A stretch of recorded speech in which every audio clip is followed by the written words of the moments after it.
जय श्रीमन्नारायण। आप सबका मेरे चैनल में स्वागत है। आज स्वधा देवी का उपाख्यान सुनाना चाहती हूँ।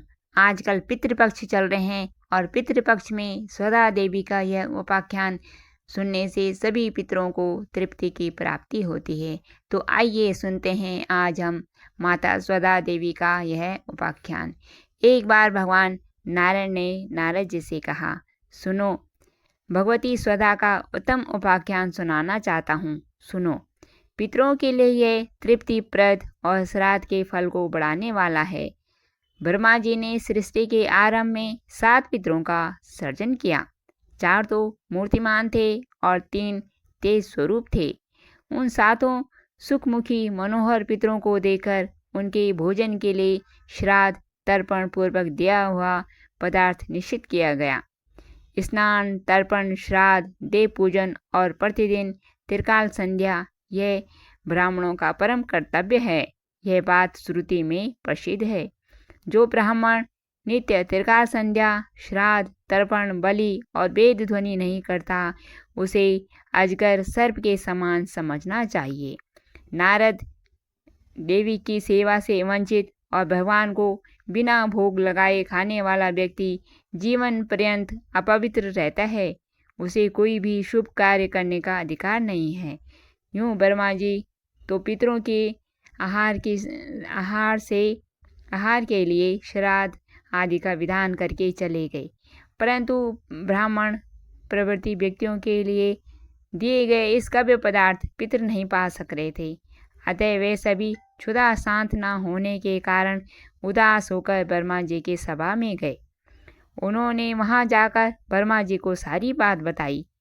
तब उन महाभाग विधाता ने एक परम सुंदर मानसिक कन्या प्रकट करी। सैकड़ों चंद्रमा की प्रभा के समान मुख वाली वह देवी रूप और यौवन से संपन्न थी। उस साध्वी देवी ने विद्या, गुण, बुद्धि, रूप और सम्यक प्रकार के सभी गुण विद्यमान थे। श्वेत चंपा के समान उनका उज्जवल वर्ण था। वह रत्नमयी भूषणों से विभूषित थी। मूल प्रकृति भगवती जगदम्बा की अंशभूता वह देवी मुस्कुरा रही थी। वह सदा विशुद्ध वर देने वाली और कल्याण स्वरूपिणी उस सुंदरी का नाम स्वधा देवी रखा गया। भगवती लक्ष्मी के सभी शुभ गुण उनमें विराजमान थे। वे अपने चरण कमल को अष्टदल कमल पर रखे हुए थी। उनके मुख और नेत्र विकसित थे। कमल के समान सुंदर थी वह माता। उसे पितरों की पत्नी बनाया गया।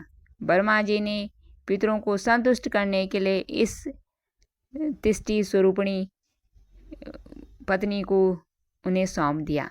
साथ ही अंत में स्वधा लगाकर मंत्रों का उच्चारण करके पितरों के उद्देश्य से पदार्थ अर्पण करना चाहिए। ये बात भी उन्होंने ब्राह्मणों को बता दी। तब से ब्राह्मण उसी कर्म से पितरों को काव्य प्रदान करने लगे। यूँ देवताओं के लिए वस्तुदान में स्वाहा और पितरों के लिए स्वधा शब्द का उच्चारण किया जाने लगा। उस समय देवता, पितर, ब्राह्मण, मुनि और मानव इन सब ने बड़े आदर के साथ उस शांत स्वरूपिणी भगवती स्वधा की पूजा और स्तुति करी। देवी के वर प्रसाद से वे सब के सब परम संतुष्ट हो गए।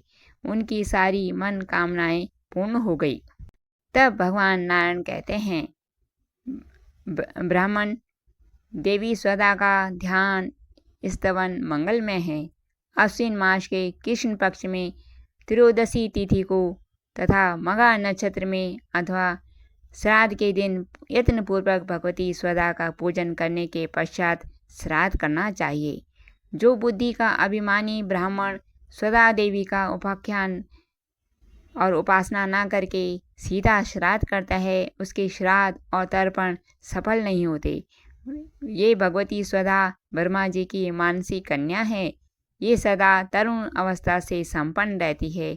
पितर सदा इनकी पूजा करते हैं। इन्हीं की कृपा से श्राद्ध का फल मिलता है। ऐसी इन देवी की उपासना मैं करता हूँ। इस प्रकार ध्यान करके शिला अथवा मंगलमय कलश पर इनका आह्वान करना चाहिए। उसके पश्चात मंत्र से पद्य और उपचारों द्वारा इनका पूजन करना चाहिए। महामुने ओम ह्रीं श्रीं क्लीं स्वधा देवे स्वाहा इस मंत्र का उच्चारण करके ब्राह्मण इनकी पूजा स्तुति और इन्हें प्रणाम करे। ब्रह्मपुत्र नारद, अब स्त्रोत सुनो। यह स्त्रोत मानवों के लिए संपूर्ण अभिलाषा प्रदान करने वाला है। पूर्व काल में ब्रह्मा जी ने इसका पाठ किया था। भगवान नारायण कहते हैं, हे नारद, स्वधा शब्द के उच्चारण मात्र से मानव तीर्थ स्नायी समझा जाता है। वह संपूर्ण पापों से मुक्त होकर वाजपेयी यज्ञ के फल का अधिकारी हो जाता है।